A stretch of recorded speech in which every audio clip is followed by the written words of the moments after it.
Check ಮೂಲಕ ಲಂಚ ತೆಗೆದುಕೊಂಡು ಜೈಲಿಗೆ ಹೋಗಿರ್ತಕ್ಕಂಥ ಇತಿಹಾಸ ಈ ದೇಶದಲ್ಲಿ ಯಾರಾದರೂ ಇದ್ದರೆ ಬೇಬಿ ಯಡಿಯೂರಪ್ಪನವರ ಪಿತಾಮಹ ಯಡಿಯೂರಪ್ಪನವರು. ನೈತಿಕತೆಯ ಪಾಠ ಕಾಂಗ್ರೆಸ್ ಪಕ್ಷದವ್ರು ಹೇಳ್ತಾ ಇದ್ದಾರೆ. ಸೋನಿಯಾ ಗಾಂಧಿ ಅವ್ರ ಮೇಲೆ ಕೇಸ್ ಇಲ್ವಾ, ರಾಹುಲ್ ಗಾಂಧಿ ಅವ್ರ ಮೇಲೆ ಕೇಸ್ ಇಲ್ವಾ, ಭ್ರಷ್ಟಾಚಾರದ ಲಂಚ ಸ್ವೀಕಾರ ಮಾಡಿರ್ತಕ್ಕಂಥ ಆರೋಪ. ಇನ್ನೊಂದು ಅಪ್ರಾಪ್ತ ಮಗು ಅವರ ಮೇಲೆ ದೌರ್ಜನ್ಯ ಮಾಡಿರ್ತಕ್ಕಂಥದ್ದು, ಲೈಂಗಿಕವಾಗಿ ಪೀಡಿಸಿದಂಥ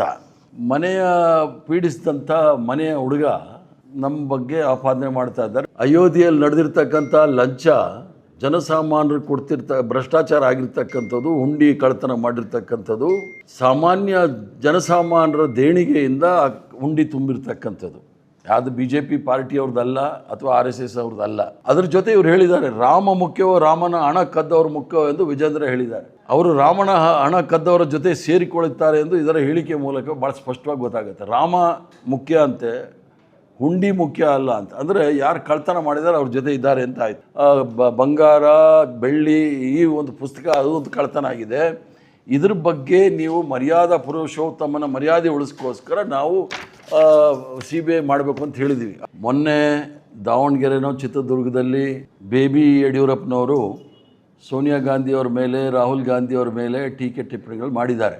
ಚೆಕ್ ಮೂಲಕ ಲಂಚ ತೆಗೆದುಕೊಂಡು ಜೈಲಿಗೆ ಹೋಗಿರ್ತಕ್ಕಂಥ ಇತಿಹಾಸ ಈ ದೇಶದಲ್ಲಿ ಯಾರಾದರೂ ಇದ್ದರೆ ಬೇಬಿ ಯಡಿಯೂರಪ್ಪನವರ ಪಿತಾಮಹ ಯಡಿಯೂರಪ್ಪನವರು. BSY ಯಡಿಯೂರಪ್ಪ, ಅದಕ್ಕೆ ಬೇಬಿ ಯಡಿಯೂರಪ್ಪ ಅಂತ ಇದ್ದೀನಿ. ಅದ್ರ ಜೊತೆಗೆ ಇವರು ನೈತಿಕತೆಯ ಪಾಠ ಕಾಂಗ್ರೆಸ್ ಪಕ್ಷದವ್ರು ಹೇಳ್ತಾ ಇದ್ದಾರೆ. ಸೋನಿಯಾ ಗಾಂಧಿ ಅವ್ರ ಮೇಲೆ ಕೇಸ್ ಇಲ್ವಾ, ರಾಹುಲ್ ಗಾಂಧಿ ಅವ್ರ ಮೇಲೆ ಕೇಸ್ ಇಲ್ವಾ, ನ್ಯಾಷನಲ್ ಹೆರಾಲ್ಡ್ ಕೇಸ್ ಈಗಾಗಲೇ 10 ವರ್ಷದಿಂದ ಓಡಾಡ್ತಾ ಇದೆ. ಇವ್ರಿಗೆ ಯಾರಾದರೂ ಕೋರ್ಟಲ್ಲಿ ಸರ್ಕಾರ ಇವ್ರದ್ದು ಏನಾದರೂ ಅವ್ಯವಹಾರ ಆಗಿದರೆ ಅದನ್ನು ಹಾಕಲಿ. ಅದು ಕಂಪ್ನೀಸ್ ಆ್ಯಕ್ಟಲ್ಲಿ ರಿಜಿಸ್ಟರ್ ಆಗಿರ್ತಕ್ಕಂಥದ್ದು ನ್ಯಾಷನಲ್ ಹೆರಾಲ್ಡ್. ಒಬ್ಬರು 10 ರೂಪಾಯಿ ತೊಗೊಳಕ್ಕಾಗಲ್ಲ, 10 ರೂಪಾಯಿ ಕೊಡೋಕ್ಕಾಗೋದಿಲ್ಲ. ಅಲ್ಲಿರೋ ಆಸ್ತಿ ಎಲ್ಲ ಕಂಪನಿ ಆ್ಯಕ್ಟಲ್ಲಿದೆ. ಅದ್ರ ಬಗ್ಗೆ ಹೇಳಿರ್ತಕ್ಕಂಥವ್ರು ಅವರ ನಾಯಕರ ಮೇಲಿರ್ತಕ್ಕಂಥ ಆರೋಪಗಳಿಗೆ ಉತ್ತರ ಕೊಟ್ಟಿದ್ರೆ ಚೆನ್ನಾಗಿರೋದು. ಬೇಬಿ ಯಡಿಯೂರಪ್ಪನವರು ಗಂಭೀರವಾದ ಆರೋಪ. ಒಂದು ಭ್ರಷ್ಟಾಚಾರದ ಲಂಚ ಸ್ವೀಕಾರ ಮಾಡಿರ್ತಕ್ಕಂಥ ಆರೋಪ, ಇನ್ನೊಂದು ಅಪ್ರಾಪ್ತ ಮಗು ಅವರ ಮೇಲೆ ದೌರ್ಜನ್ಯ ಮಾಡಿರ್ತಕ್ಕಂಥದ್ದು, ಲೈಂಗಿಕವಾಗಿ ಪೀಡಿಸಿದಂಥ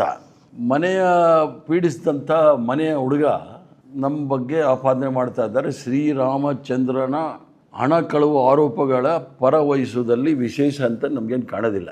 ಇಂಥ ಗಂಭೀರ ಆರೋಪ ಇರ್ತಕ್ಕಂಥವ್ರು ಶ್ರೀರಾಮ ಮಂದಿರದಲ್ಲಿ ಹುಂಡಿ ಕಳ್ಳತನ ಆಗಿದ್ರೆ ರಾಮ ಮಂದಿರದ ಬಗ್ಗೆ ಇವ್ರು ಯಾಕೆ ಮಾತಾಡ್ತಾರೆ ಅಂತ ಹೇಳ್ತಾರೆ.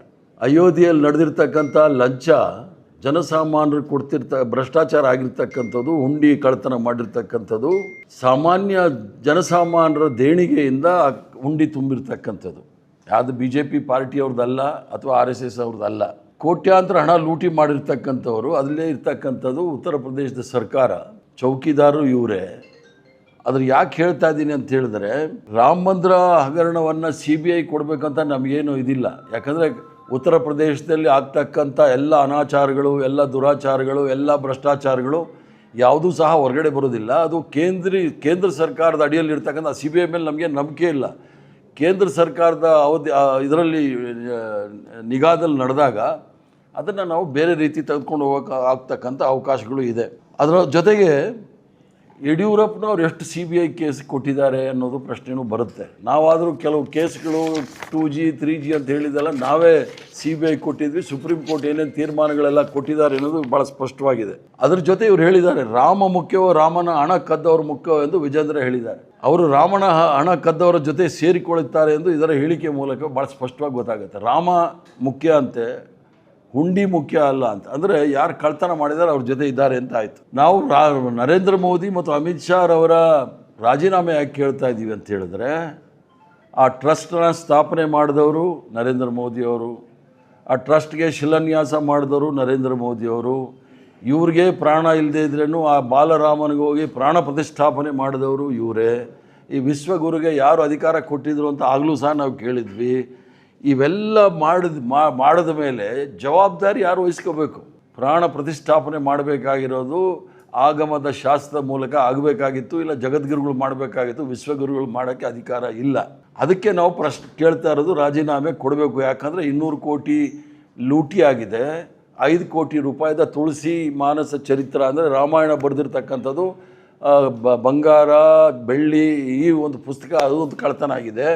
ಇದ್ರ ಬಗ್ಗೆ ನೀವು ಮರ್ಯಾದಾ ಪುರುಷೋತ್ತಮನ ಮರ್ಯಾದೆ ಉಳಿಸ್ಕೋಸ್ಕರ ನಾವು CBI ಮಾಡಬೇಕು ಅಂತ ಹೇಳಿದ್ದೀವಿ. ಆದ್ದರಿಂದ ಸೋನಿಯಾ ಗಾಂಧಿಯವರು, ರಾಹುಲ್ ಗಾಂಧಿಯವರು ಅವ್ರಿಗೆ ನೈತಿಕತೆ ಇಲ್ಲ ಅಂತ ಹೇಳ್ತಕ್ಕಂಥವ್ರು ಜನ ಈಗ 12 ವರ್ಷ ಆಗೋಯ್ತು, ಸರ್ಕಾರ ಕೇಂದ್ರದಲ್ಲಿದೆ, ಹೇಳ್ಬೋದು ಇಂಥ ಕಡೆ ಭ್ರಷ್ಟಾಚಾರ ಆಗಿದೆ ಅಂತ ಹೇಳಿ.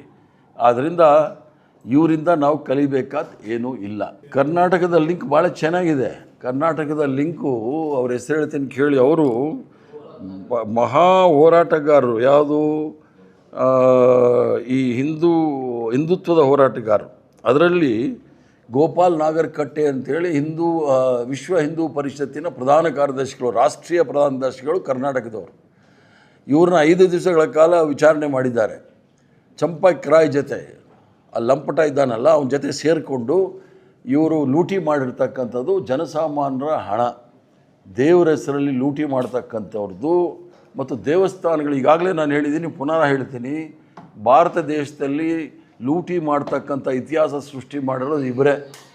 12ನೇ ಶತಮಾನದಲ್ಲಿ ಮೊಹಮ್ಮದ್ ಗಜ್ನಿ 17 ಬಾರಿ ಭಾರತ ದೇಶಕ್ಕೆ ದಂಡಯಾತ್ರೆ ಬಂದು ಆಫ್ಘಾನಿಸ್ತಾನ್ ಗಜ್ನವಿಯಿಂದ ಪಾಕಿಸ್ತಾನದಲ್ಲಿರ್ತಕ್ಕಂಥ ಮುಲ್ತಾನಲ್ಲಿರ್ತಕ್ಕಂಥ ಮಸೀದಿ ಮತ್ತು ಗುಜರಾತಲ್ಲಿ ದ್ವಾರಕಾದಲ್ಲಿರ್ತಕ್ಕಂಥ ಸೋಮನಾಥ ಟೆಂಪಲ್ನ ದೇವಸ್ಥಾನವನ್ನು ಲೂಟಿ ಮಾಡ್ಕೊಂಡು ಹೋಗಿರೋ ಇತಿಹಾಸ ಬಿಟ್ಟರೆ, 12ನೇ ಶತಮಾನ ಬಿಟ್ಟರೆ 21ನೇ ಶತಮಾನದಲ್ಲಿ RSS ಅವರು BJPಯ ನೇತೃತ್ವದಲ್ಲಿ ರಾಮ ಮಂದಿರ ಲೂಟಿ ಮಾಡಿರೋದು ಇವ್ರದೇ ಇತಿಹಾಸ. ಸೊ ಅದರಿಂದ ಇವ್ರಿಗೆ ಯಾವುದೇ ರೀತಿಯ ನೈತಿಕ ಹಕ್ಕಿಲ್ಲ ಧರ್ಮದ ಬಗ್ಗೆ ಮಾತಾಡಲಿಕ್ಕೆ. ಸುಮ್ಮನೆ ರಾಜಕಾರಣ ಮಾಡ್ಕೊಳ್ಳೋದು ಒಳ್ಳೆಯದು. ಎಲ್ಲ ಭ್ರಷ್ಟರಿಂದ ತುಂಬಿರ್ತಕ್ಕಂಥದ್ದು ರಾಜಕಾರಣ, ಭ್ರಷ್ಟರಿಂದ ತುಂಬಿತ್ತು. ಈಗ ಧಾರ್ಮಿಕ ಕ್ಷೇತ್ರದಲ್ಲೂ ಸಹ ಇಂಥ ಭ್ರಷ್ಟರೇ ತುಂಬ್ಕೊಂಡ್ಬಿಟ್ಟಿದ್ದಾರೆ ಅಂತ ಹೇಳೋದಕ್ಕೆ ವಿಷಾದ ವ್ಯಕ್ತಪಡಿಸ್ತೇನೆ. ನಮ್ಮ ಕಾರ್ಯಕ್ರಮಗಳನ್ನು ನೀವು ನೋಡ್ತಾ ಇದ್ರೆ ನಮ್ಮ ಚಾನೆಲ್ ಅನ್ನ ಸಬ್ಸ್ಕ್ರೈಬ್ ಮಾಡಿ, ಪಕ್ಕದ ಬೆಲ್ ಐಕಾನ್ ಒತ್ತಿ ನಮ್ಮನ್ನ ಬೆಂಬಲಿಸಿ. ಹಾಗೆ ನಮ್ಮ ಕಾರ್ಯಕ್ರಮಗಳನ್ನ ಲೈಕ್ ಮಾಡಿ, ಕಮೆಂಟ್ ಮಾಡಿ, ಅದನ್ನ ಬೇರೆಯವರಿಗೂ ವಾಟ್ಸ್ಆಪ್ ಮೂಲಕ ಶೇರ್ ಮಾಡಿ. ನೀವು ಹೀಗೆ ಮಾಡಿದಾಗ ನಮ್ಮ ಚಾನೆಲ್ ಇನ್ನಷ್ಟು ಮತ್ತಷ್ಟು ಜನರಿಗೆ ತಲುಪಲು ನೀವು ನಮ್ಮೊಂದಿಗೆ ಸಹಕರಿಸಿದ ಹಾಗಾಗುತ್ತೆ. ಇದು ನೀವು ಯಾವುದೇ ಖರ್ಚಿಲ್ಲದೆ ಕೆಲವೇ